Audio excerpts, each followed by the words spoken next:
And those who say stick to sports, on his own merits, Hank Aaron was one of the greatest baseball players who ever lived.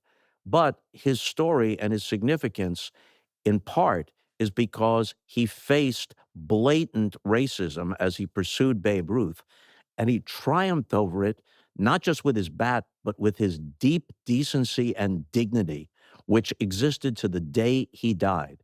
He was a genuine civil rights hero and a deeply decent man. That's part of his story. Hi there, everyone. You are in for a real treat. This week's guest said this 1 month before Donald Trump was elected a second time. Quote, "If you're an essentially decent person, I don't think there's any position other than to be appalled that such a reprehensible person was once president of the United States and seeks to be so again. If you're surprised at all to hear that legendary sports broadcaster, the face of NBC's Olympics coverage for decades, Bob Costas said that, then you haven't been paying close attention." Because he also came out swinging against Disney, accusing it of paying a $15 million ransom when the company settled a lawsuit against George Stephanopoulos. He's also been a voice warning about the threats to a free press in America, saying this, quote, "The free press is under attack. Democracy as we know it is under attack." So without any further ado, this is The Best People, and this is Bob Costas. Thank you for doing this. Hello, Nicole. Let's see how much trouble you can get me into. The first 45 seconds got me into some, I'm sure. But I think this is the conversation. Why is everybody afraid? I mean, people have turned to you at moments of national pride and celebration and tragedy, and they love you and they trust you because you tell them the truth. Why are people afraid of telling the truth? Well, it's what they view the truth as. But the truth is the truth. Not everywhere, not anymore. You could see this coming years ago. It's only accelerated, and it's worse now by degree. But we've long been living in media echo chambers in which anything you want to be true is true, even absent any logic or compelling evidence. And anything you don't want to be true is not true, even with a mountain of evidence and a choir of angels attesting to it. And so, look, this is what happens. Where I'm coming from has been misrepresented continually because it's always easier to have a straw man. So in certain quarters, I'm far left sportscaster Bob Costas. Look, I will stand by anything I've actually said and actually believe, but my beliefs are not far left. I'm kind of a classic liberal, if they exist Yeah. anymore, and I am certainly not approving of, and in some cases appalled at, the excesses of the progressive left, which not only, in my view, are wrongheaded, but actually enable MAGA and the present Republican Party to take things out of context and say anybody who opposes Trump and MAGA has to wear all of these things. All of this folly and fecklessness, you have to sign off on that. And that allows them to play a whataboutism game and never hold their false god to account. Well, the tricky thing is that 70% of the country basically agrees with your assessment. You don't have Yeah. 70% of the country that agree on much. But to me, it has always been obvious that this was a question of a single individual and whether that person is fit intellectually, temperamentally, ethically to hold any position of public trust. That is not a rejection of conservative principles. But if the person who's carrying the banner is so fundamentally objectionable, I don't think you can say, well, what about the policies? If the person at the helm is, and by now this is beyond debate, fundamentally corrupt, fundamentally dishonest, and is in the process of attacking what once were fundamental principles of American democracy, where there was common agreement on those principles across the political spectrum, it's not a question of right or left to object to that. And in fact, principled Republicans and conservatives, to the extent they still exist, should be the ones most concerned about it because their party and supposedly their beliefs have been hijacked by a con man At the same time, responsible Democrats should be concerned about the fecklessness of their party. They let Biden walk them to the precipice of a cliff, and it likely cost them the 2024 election. As I said, and this is all just common sense stuff, it's emperor's new clothes stuff. And by the way, I don't have that many at bats when it comes to politics. 99% of what I do is about sports, but you're on Bill Maher, or you're someplace or other, and someone asks you the question, and you give an honest answer.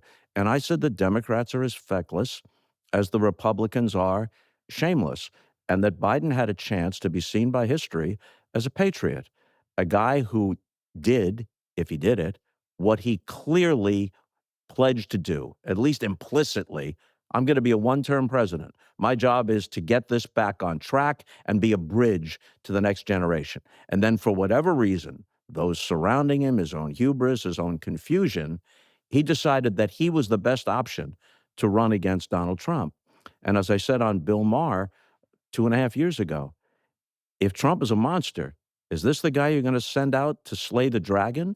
Now, the people who say stick to sports, I don't have a medical degree, but I understood what was happening with both CTE and steroids because I talked to experts and it was obvious. So I said it. Now, most people involved in network sports broadcasting wouldn't say it. People in print wrote it, but I was kind of alone in saying it, but it was pertinent. I don't have a degree in geopolitics, but I'm a reasonably well-informed person. And I pointed out the IOC's troubling affinity for authoritarian regimes. It's right there. It's right in front of you. And so I said it. So what I have said about politics, you don't have to have a degree from the Kennedy School at Harvard. You don't have to be Doris Kearns Goodwin to have the authority to say it because it's all common sense. Why is it so fraught for people to speak obvious truths? You know, Take I yourself out of it and just think about an athlete or a coach or an owner with political views. well, some of them do. Some of them do. Small handful. Pop did, Doc Yeah, Rivers Greg does, Steve Popovich. Kerr does. Right. Right, and Um, by the way, informed and thoughtful people on the right have for that sure. right also. Um, of course, the great irony is the stick to sports crowd really means stick to sports when you're saying something I don't wanna hear. Part of the problem now for any of us, and that includes what I've just done right here, probably against my better judgment, um, is that nothing stays in its context. In both content and tone, nothing stays there anymore. There are vultures who will jump upon whatever is said. They will extract from it whatever helps them to push their own narrative, regardless of whether it misrepresents what you've actually said and what you actually believe. Because if they can make a straw man out of you, they can make their own argument more effectively.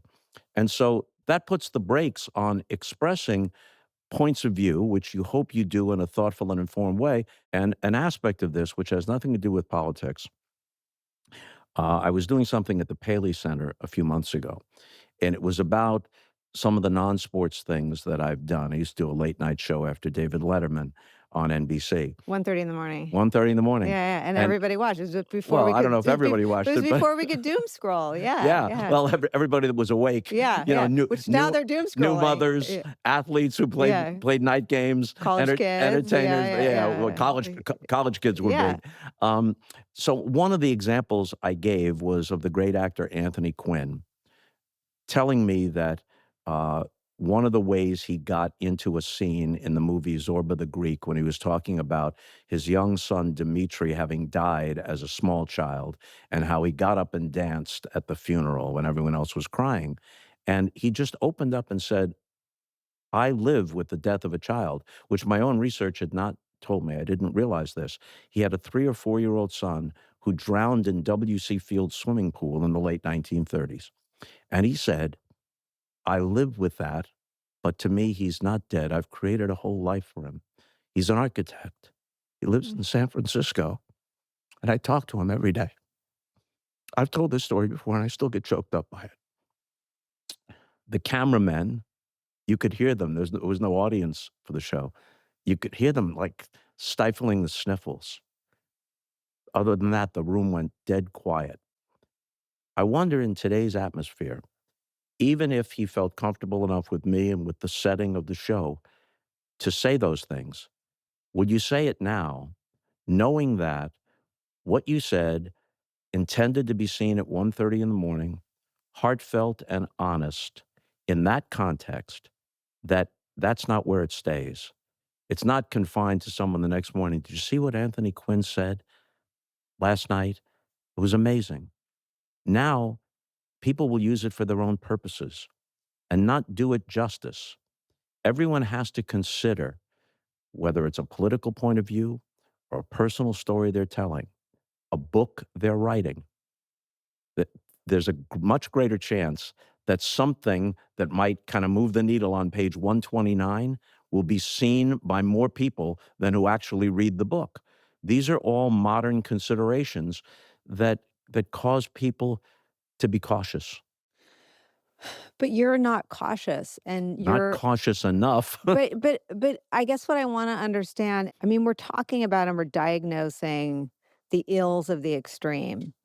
Do you think they've won? I mean, I'd like to think that every human being, and certainly every parent, would be moved to tears as you still are by the story of someone who lost a child. I mean, I've interviewed Esther Salas, federal judge Esther Mhm. Salas, whose son was murdered by a disgruntled litigant, and she has the courage to come on my show and talk about threats against judges.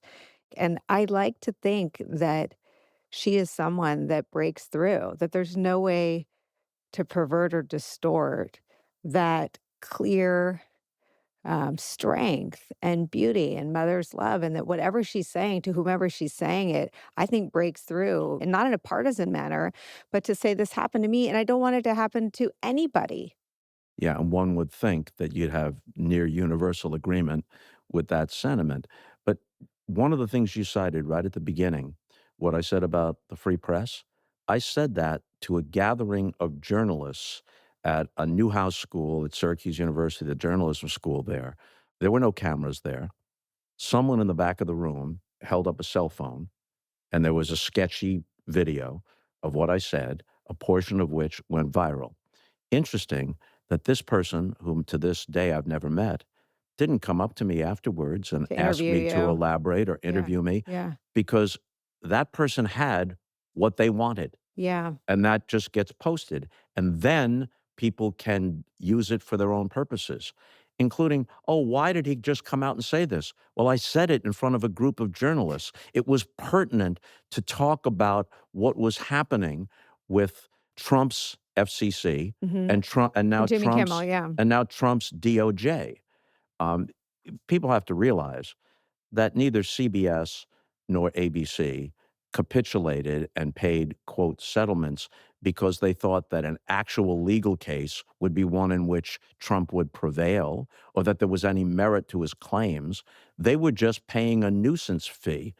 If you're Paramount and CBS and Paramount, you want to affect a merger and his FCC can stand in the way, Mhm. then okay, this is like paying a toll. This is like, you park your car and Yeah. a kid comes up and says, "Watch your car." And that really means, give me 20 bucks, go in and have dinner. But if you don't give me the 20 bucks, when you come back, your windshield's going to be smashed. Right. Okay. That's what The this is. shakedown, yeah. It's not, there's not any merit to it. I, I'm going to sue for $10 billion. The case has zero merit, could never be won. This is like the manager is the umpire in a game in which his team is playing. Right. What could be more ridiculous than this? And so now we'll settle for 1.7 or 1.8 billion dollars. And this is all happening right in front of us. This is not stuff on which there should be two sides.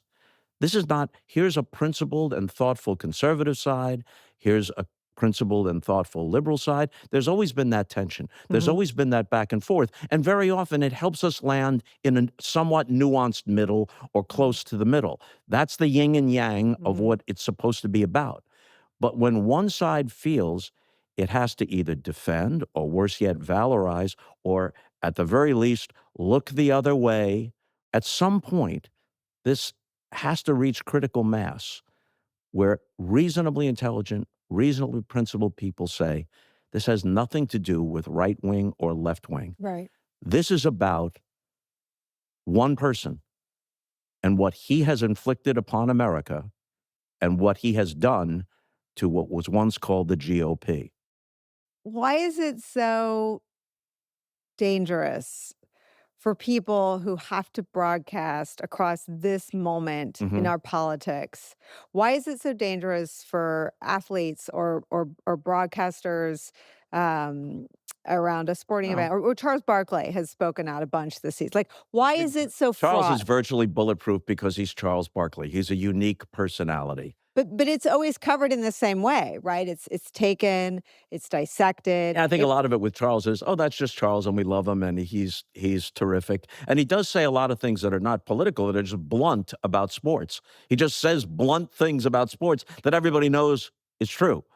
and about immigration. He spoke out about immigration and immigrants this year in a way Mhm. that I agree with you. It was obvious, but nobody else said what he said. Is it just that everyone else is afraid to say what is obvious? Well, you know that you're gonna be attacked in some quarters. Social media is a huge part of this. It's just changed the game. And there are already academic studies, and we know what the algorithms do. The algorithms elevate that which plays to people's resentments and anger, that which is more sensational than nuanced, that which, depending upon which echo chamber you're in, affirms your beliefs rather than informs you so that you can perhaps reach a more nuanced understanding of what's going on. And in fact, if anything winds up on the internet, and let's say the clickbait, if you want to call it that, headline is Costas and Wallace have nuanced conversation about state of journalism. That's going to get much less than Costas rants against whatever. But at the end of the day, who cares? I mean, Jason Bateman came on and said some things, and they played it on Fox, and he said, "I'm so happy Fox saw what I said because I've got lots of MAGA friends, and I'm glad when they see Yeah. what I say." Well, you look, I get a lot of this. Um, I used to really like him until he made everything political. That's objectively false. Right. I I get did, that too. I get that from the right. Well, she used to be smart until, and I always say, until when? yeah, Until what year? Until what year was I until you smart? started saying stuff Till that 2016. they didn't wanna I didn't hear. change. Trump changed the party that I was a Well, part that's of. that's true, but here are some objective facts. There were more than 100 halftime segments, many of them essays, that I did on Sunday Night Football. 2, 2 could be called in any sense political. One was about gun violence in the I NFL and in remember. the country, was not about the Second Amendment or about gun control. In retrospect, I wish I had taken a different tact. I thought what I was saying was self-evident. It was about domestic violence, It would, right? yeah, but And two young I people should who have would. emphasized the domestic violence aspect, to a greater extent. But when I went to set the record straight, not because I was backtracking, I was just clarifying what I really believed, and I've done it in many, many places. That doesn't really work because if people have a straw man, Mm, they're not gonna let go of that straw man. And the other one was about what was then the Redskins team yeah. name, and all I said was, think what the equivalent would be. And I actually prefaced it by saying objections to some team names are political correctness run amok. But in this case, get a dictionary. Every dictionary defines Redskins as pejorative, an insult, a slur, every dictionary. And consider what the equivalent would be if applied to Asian Americans, African Americans, Hispanics, any other ethnic group.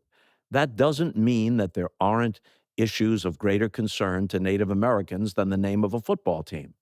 But if this is the question, which it Mhm. was out there in the zeitgeist, and the Redskins, as they were then called, were playing the Cowboys on Sunday Night Football. Kind of pertinent. If someone was going to address it, that someone was going to be me. And I thought it was a well-crafted 2 minutes. But by that point, I was already, somewhere to the left of Elizabeth Warren and Bernie Sanders because that was good for their purposes. So how are you gonna work your way out of that?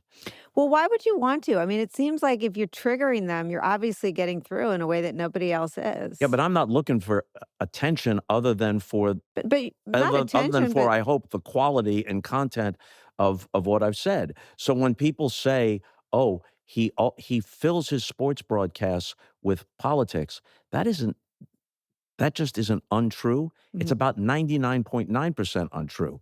I never did it during the Olympics when Michael Phelps was gonna jump in the pool or Usain Bolt or Simone Biles were gonna do their thing, but there are little interstitial moments where the host can, if he or she Mhm. chooses, call attention to pertinent issues or ask pertinent questions during interviews. That's what I sometimes did.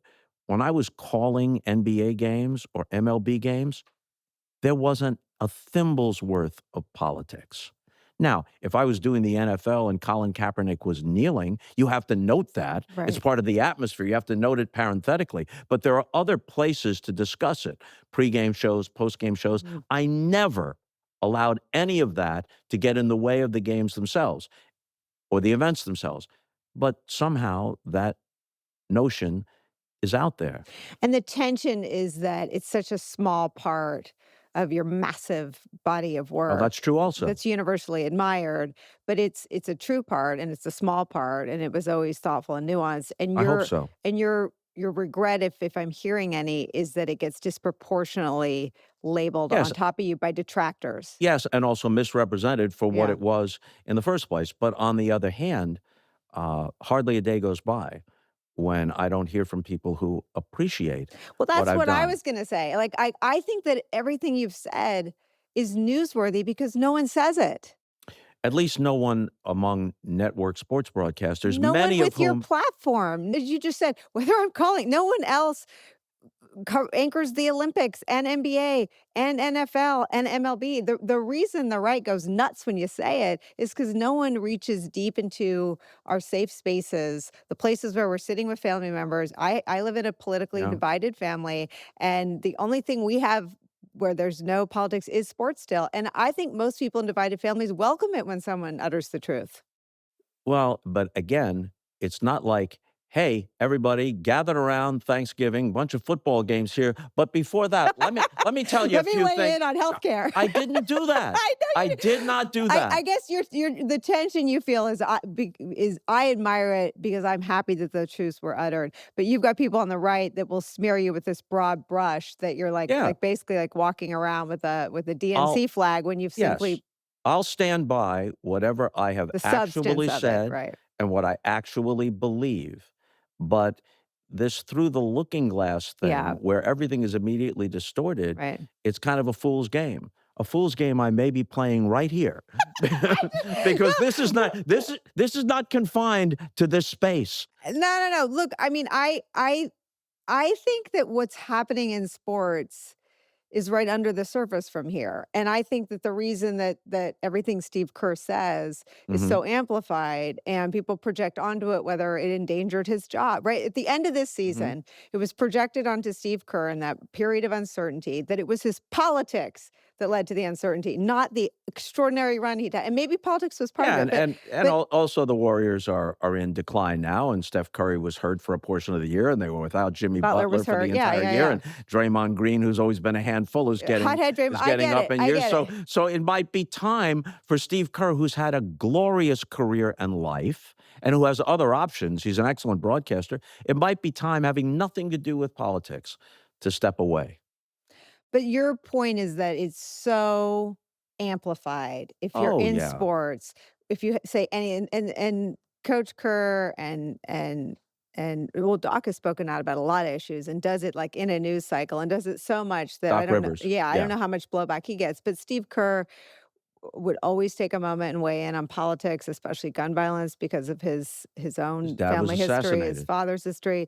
Pop used to talk a lot about gun violence Hmm. in a place where the fan base was divided about that.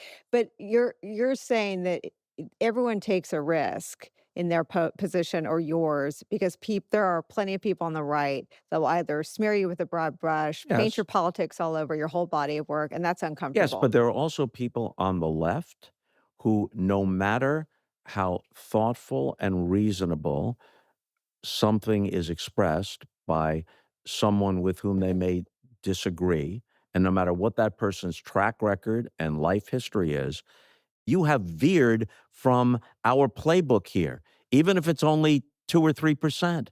Mhm. You know, if you said something, oh my gosh, you've lost your progressive credential. And that's But the cancel culture that the yes, right rails against successfully. Yeah, yes. yeah. So what's the answer? If I know the questions. I'm smart enough to know the questions. I don't know that I know the answers. What do you see out there in terms of broadcasters who are getting it right in this moment? Not just in news, but in the whole landscape, in the podcast world. And you mentioned Bill Maher. I mean, what the viewer has Uh-huh. said is that I'll get my information wherever I want to get it. Thank Yep. you. Some of them are getting politics from Jimmy Kimmel, which is fine, or from Joe Rogan, which is also fine. What do you see out there that is positive?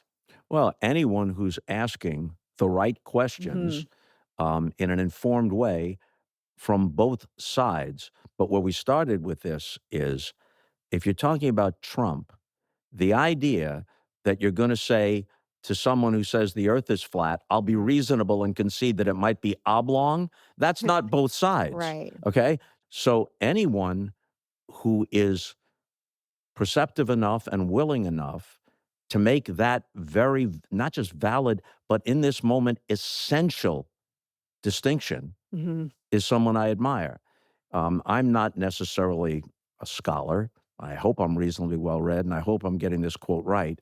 George Orwell at one point said, "We have now reached the point where the first obligation of thoughtful people is to restate the obvious." Hmm. The first obligation of thoughtful people, including rock solid conservatives, many of whom have done this. Yeah. Think of all the people. Right, starts with Bob Corker, right? And Right. then Liz Cheney, and then Adam Or Kinzinger, John Chris or Mattis Christie, or Kelly Mattis, Kelly, yeah, or all the generals. Kinzinger. Right. Right. Um, Massey now, most recently, Cassidy. Here's the thing that I've learned from covering Trump for 9 years as an ex-Republican.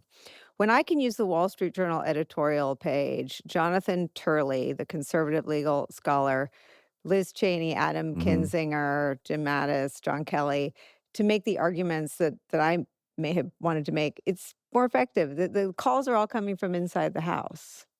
A lot of them, a lot of them. But in the second term, those who would speak up from inside the House Get have kicked out of pretty the much house. been cast out, Yeah, pretty yeah, much been cast out. yeah, Didn't, Doris Kearns Goodwin write about a cabinet of rivals? Maybe I yeah. have the Team of rivals. team of Lincoln's rivals, team of which is rivals. Yeah, what an intelligent yeah. and principled man like Lincoln wanted. Let me hear, tell me when I'm wrong, challenge what I have to say. Let's see if we can arrive at the right answer with smart, principled people talking about it openly. From the world of sports, when you have a franchise that sort of implodes on its own hubris, and I don't know, I mean, look, I'm a Mets fan, and I'm deeply concerned about the decisions that the top of that Mhm. organization made to Ah, blow up my favorites. I mean, I love Nimmo. We are diehard, yeah. crazy, irrational, delusional Mets fan in my house, and See, um, cult-like thinking should be confined to sports. I It think it really so, should. but it It really leads to delusional grown-ass men, which is not it's just a different conversation, but right. I was devastated when Nimmo and Diaz my son has been 39 since he was 9 because of Edwin Diaz. He's not even a pitcher, but he's been number 39, he's a travel baseball player. So, I look at the top of this organization, and I'm sure that Mendoza will be fired at some point, maybe by the time this airs. Mendoza didn't decide that Edwin Diaz, Nimmo, and Alonso were the problem. I'm sure someone above him did. From covering teams Mhm. and franchises and organizations, what do you see about the ones that pull out of dire moments I'm like not what the country's around in? day to day like I used to be, so I don't have an insider's view very much anymore, I'm just a but fan. from an informed distance, uh, Steve Cohen, perhaps the wealthiest of all 30 MLB owners and a lifelong Met fan, cast his lot with David Stearns, who had had great success in Milwaukee. Yeah, The Brewers continue to have they're success great. under his successor, Matt Arnold, with very limited resources. Whereas the Mets payroll, if you don't count deferred payments, Mhm. the Mets payroll is actually higher than the Dodgers. The return on investment here is worse than dismal.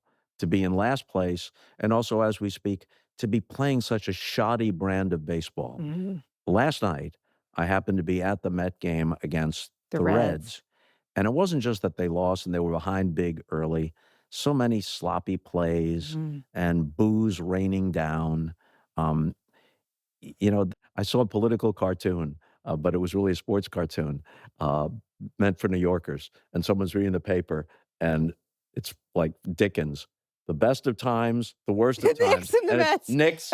Knicks, Mets. Yes, that's Best what of it is. times, worst of times. Well, I'm on a group chat with a bunch of fellow suffering Mets fans, and we all decided we'll be fine How till like, masochistic. well, we said we'll be fine until, early June when hopefully the Knicks, Go away. yeah, And when then we can when the turn whole all of thing our turned attention, all of our but attention but maybe the Yankees will be doing something good. yeah, and like I've got a 14-year-old, I'm thinking maybe the right thing to do as a parent is to take him to some Yankees games because I think people in politics have a self-absorbed way of making it about politics, but at the end of the day, we've been talking here today about obvious truths and fear Yeah, and fear of leaders and fear of confrontation.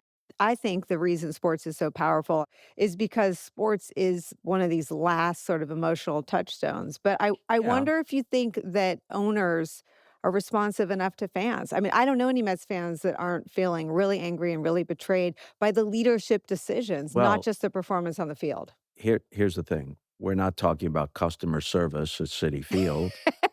They're Steve great. Right, they are, as a matter of fact. Steve Cohen and David Stearns and Carlos Mendoza want to win even more than the most avid fan wants Yeah. the Mets to win.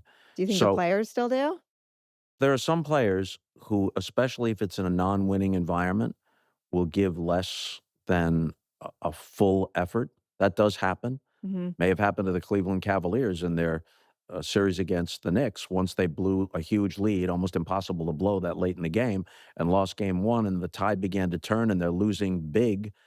There might have been a fall off there in games 3 and 4, and people looking for their flights out of town in the Mhm. beginning of their off season. That happens Mhm. sometimes in sports, but it's hard. The only redress of grievance that fans have is to not come to the ballpark or to boo, which is Can't boo. as I long as can't there's because no everyone is violence. someone's kid. I can't boo. Well, that's because you're such a nice person. Well, I'm just a But mom. I think moms can't boo. yeah, I just well, can't. you'd be Were they surprised. booing a lot last night? Oh, yeah, they were booing a lot. This is a little bit off the topic, but somewhat connected.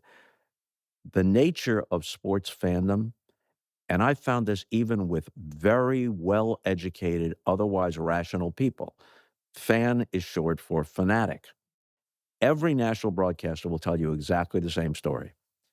They do a big game, playoff series, World Series, Super Bowl, and they hear from fans in both cities that they hate their team, they were unfair to their team, they were biased in favor of the Yeah. other team.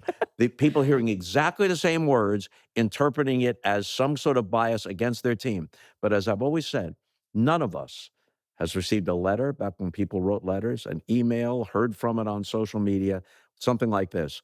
Dear Mr. Musburger, Nance, Michaels, Tirico, Costas, I happen to be a fan of the Seattle Mariners, and since they weren't involved in this year's World Series, I had no real rooting interest. However, I found your bias toward the Toronto Blue Jays or the Los Angeles Yeah. Dodgers to be absolutely unconscionable. Not once, not ever. It all comes only from fans of the competing teams, and it's stirred up by social media and by talk radio. Yeah. Some of these Yeah. people on talk radio have to know better, but Yeah. what gets the phones ringing? What gets people Yeah. Yeah. worked up? It doesn't run by and large on sweet appreciations. Yeah. Yeah. It runs on anger. Well, I mean, and that starts, I mean, very toxically at a young age. Some of my closest, family friends or the other families involved in travel baseball with Yeah. my son, and I saw some stories over the weekend about terrible youth sports conduct Oh, in the Midwest, and some of that toxicity and fanaticism is showing up in youth sports. there was a guest editorial, not specifically about sports, in the New York Daily News this week about the death of dignity and how Yeah. and how our political climate seeps into a lot of Hmm. different things. And what is the coin of the realm on the internet and in social media Hmm. or on talk radio, no matter what direction Hmm. it's coming from. And even think about what some of talk TV was in the 80s and 90s, Jerry Springer and all the rest of that kind of stuff, where this kind of behavior was thought to be entertaining, you know? So a lot of civility, and I'm not talking about snooty, don't enjoy yourself, all propriety, Right, right, right. where does a salad fork go? I'm not talking about that. I'm just talking about basic decency and Mhm, civility. While it still exists, I think it's not as prominent as it used to be, mhm, and god awful behavior that once was universally condemned is now tolerated and mhm. even in some cases encouraged. And so youth officials like referees and umpires, it's getting harder and harder to hire them. An umpire at a little league game could be getting 20 bucks a game and he's 17 years old. Does he need to take that kind of abuse from parents who think that they are, managing in the major leagues or that they're Vince Lombardi coaching, Pop Warner football? And some of this also is when you get at certain levels, travel teams, those parents are investing a lot of money hoping that this is gonna lead to college scholarships and maybe pro possibilities. So their view of this is not, "Oh, let's hope Just they have loving it in the fun." moment, Yeah, yeah. let's just hope the kids have fun and my little boy or girl does well. Mhm. There's more of an edge to it. Hmm. I still think that you can look to sports for real heroes. I mean, I've gone over my Warriors. I like fan as fanatics. I guess I'm a fanatical fan of the Warriors. But there's still athletes doing really lovely Oh, things, of not just the course, superstars, but of all the course. humility. Like I still think that my most comfortable space is my son at a baseball game, my son watching baseball, my son on baseball reference. Like, do you still feel Mhm. romantic about sports and baseball? A lot of it. I think you become a little jaded just with the passage of time and with age and And money, what there's so much money yeah, involved there's so now. much it's hard to escape some of the cynicism. Mhm. And what appealed to you, whether it's music, first romance, your first team, or your favorite player, that always resonates more, from your youth. But this was something I saw just yesterday that I thought was really sweet. There's a player who's not famous and not yet a star, if he ever will be, named Mickey Moniak, who plays for the Colorado Rockies. He happened to have gone to school in Southern California with a niece of mine, so she roots for him. So Mickey Moniak writes a letter to Mickey Mantle, who's been dead since 1995. And this letter showed up. I guess the Rockies or someone posted it. It was on MLB.com. And he's telling Mickey Mantle, if I ever met you, I would say thank you because you're part of the reason why I grew up loving baseball. My name is Mickey, Mickey Moniak, Mickey Mantle. My grandfather played in the minor leagues in the 50s. He knew Ted Williams, et cetera, et cetera. We're in a baseball family. I was always obsessed with baseball, and I learned about you when I was a little kid. Now, this guy isn't even born until after Mickey Mantle dies. Yeah, But that's part of the history of baseball, right. more so than other sports where the history matters. And here's a major league player talking in effect to the ghost Yeah. of an all-time person and feels compelled to write this letter. It's so childlike and innocent and sweet. And if I ever met you, I would just say thank you. Oh, I think it's also this place where I've interviewed Scott Galloway a bunch about Now men there's and a guy sports who talks sense all the damn and gets in time. trouble all the time on the internet, but he Well, doesn't I think he doesn't have an obligation that you feel to sort of speak across the ideological well, divide. He's sorta also it's this. That's his stock and trade. People came to know me from hosting or calling sports events. Mhm. And while no one is universally popular, I think I was pretty well received and appreciated. And so there are people who say, I used to love him until, just like you get Yeah. this stuff. No, mine is she used to be smart Right, until right. I You got got really dumb dumb. in 2015. Here's an aspect of this.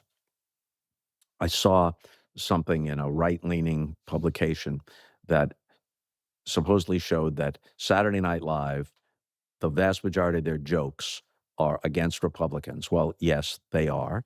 Generally speaking, the entertainment industry leans left. But when Clinton was president, Saturday Night Live made fun of Clinton. Yes. Dana Carvey spoofed Joe Biden. Yeah. You know why it was harder to make fun of Obama? Not because of policy, but because Obama is so damn cool. Whereas with Trump, it's not just that he is the president, like Bush was the president or whomever that you want, Reagan, whoever you want to talk about. Trump on a daily basis says and does so many buffoonish and ridiculous things that all you have to do is show him speaking at a rally. He writes the stuff for Jimmy Kimmel. He writes the stuff for Saturday Night Live.